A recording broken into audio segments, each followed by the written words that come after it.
Hello everyone, আশা করি সবাই ভালো আছেন। আমিও ভালো আছি। তো আবার আসলাম আপনাদের মাঝে আরেকটি ভিডিও নিয়ে। তো এই ভিডিওতে আমি কথা বলবো আরেকটি গাছ নিয়ে, যে গাছটি সবাই চিনে থাকে। তো গাছটির নাম হইলো লেবু গাছ। তো লেবু গাছ নিয়ে বলবো যে লেবু গাছের কিন্তু লেবু তো অনেকেই চিনে থাকে এবং সবাই খেয়ে থাকে। লেবু আপনাদের মুখের রুচি শক্তি এবং হজম বাড়াতে খুব সহায়তা করে লেবু। তো অনেকে হয়তো লেবু গাছ দেখেন নাই, তো আমি এখন আপনাদের লেবু গাছটি দেখাই দিব যে লেবু গাছটি গোড়াটি কত মজবুত হয় এবং ছোটো থাকতে লেবু গাছের গোড়া কীরকম হয়। তারপর হলো আপনাদের লেবু গাছের যে তিনটা রকমের পাতা আছে, কুশি পাতা, মধ্যবয়স্ক পাতা এবং একটি বয়স্ক পাতা, এই তিনটা কীরকম হয় এবং এই তিনটার রং কীরকম হয়। তারপর তার সাথে দেখাই দেবো যে লেবু গাছের যে আপনার যে কাঁটাগুলো থাকে, একটা ছোটো কাঁটা থাকে একটু একটু, একটা বড়ো কাঁটা থাকে। তো এই দুইটা কাঁটা কীরকম তীক্ষ্ণ হয় এবং এইটাও দেখাই দেবো যে দুইটা কাঁটা কীরকম তীক্ষ্ণ আছে। তারপর আরও দেখাবো হইলো আপনাদের লেবু গাছের আর কি পাতার শেপটা কিন্তু আলাদা আলাদা, মানে চারদিকে পাতার শেপটা আলাদা হয়, সেটা আপনাদের ভালো করে জুম করে দেখাই দিব। তো শেপটা কীরকম হয়, তো কাদের বাসায় লেবু গাছ আছে তারা জানাবেন এবং কোন জাতের লেবু চাষ করেন সেটাও জানাবেন। তো আসেন গাছটি দেখেন। তো এই হচ্ছে সেই এই হচ্ছে সেই লেবু গাছটি দেখেন, গোড় দেখেন। তো এর গোড় দেখেন অনেক মোটা, বাকলটা অনেক শক্ত হয়ে থাকে। এই দেখেন ভেতরটিতে সবুজ রঙের।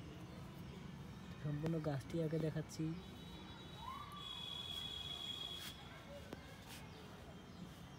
সম্পূর্ণ গাছটি দেখেন, দূর থেকে দেখাচ্ছি সম্পূর্ণ গাছটি। এই যে এটি হচ্ছে সেই গাছটি। তো গাছটি অবশ্যই দেখেন, এই যে এখান পর্যন্ত। তো এখন আমি দেখাবো এর কয়টা ডাল রয়েছে একটি গাছ থেকে। তো দেখেন, এখানে দেখেন একটি গাছ থেকে রয়েছে আপনার একটা, দুইটা, তারপর এই যে এটি একটি, তিনটা, চারটা।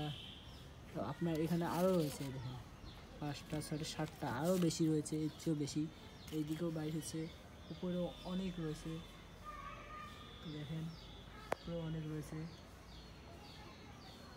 তো দেখেন, তো এখন আমি দেখাবো এর পাতা। এর পাতা হচ্ছে আপনার সব কুশি পাতা হচ্ছে এই যে এটি, তার চেয়ে বড়ো পাতা এটি। তো তার চেয়ে যেটা বড়ো বলে আপনি এই যেটি, এর রঙটি দেখেন কোমল রঙ, পেছন দিকটি দেখেন। আবার এইগুলো পাতা দেখেন আপনার একদম গাঢ় রঙ, একদম গাঢ়, পেছন দিকটা হালকা, উপর দিকটা গাঢ়। তো এর সবচেয়ে বয়স্ক পাতা বলতে আপনার এই যে এই পাতাটি, এতটুকু পাতায় বয়স্ক হয়ে গেছে দেখেন, এই কালার দেখে। তো এর কাঁটাগুলি হচ্ছে এই দেখেন, প্রথম টাইপে এরকম হবে কাঁটা, এই যে এখানেও রয়েছে দেখেন। দেখলেনই লেবু গাছটি কীরকম, তো কাঁটাগুলো দেখলেন। বিশেষ করে এখন আমি সতর্কবার্তা জেনে দেবো, তো যাদের বাসায় ছোটো বাচ্চা আছে তাদের কিন্তু লেবু গাছ থেকে শতগুণ দূরে রাখবেন, কারণ এটা পাটা কিন্তু হাঁটালে প্রচুর ব্যথা করে। তো এবং যখন আপনারা এটার পরিচর্যা করবেন বা লেবু হওয়ার পর ছিঁড়তে যাবেন, তখন আপনারা খুব সাবধানের সহিত কিন্তু কাঁটা থেকে বেছে লেবুটি ছিঁড়বেন।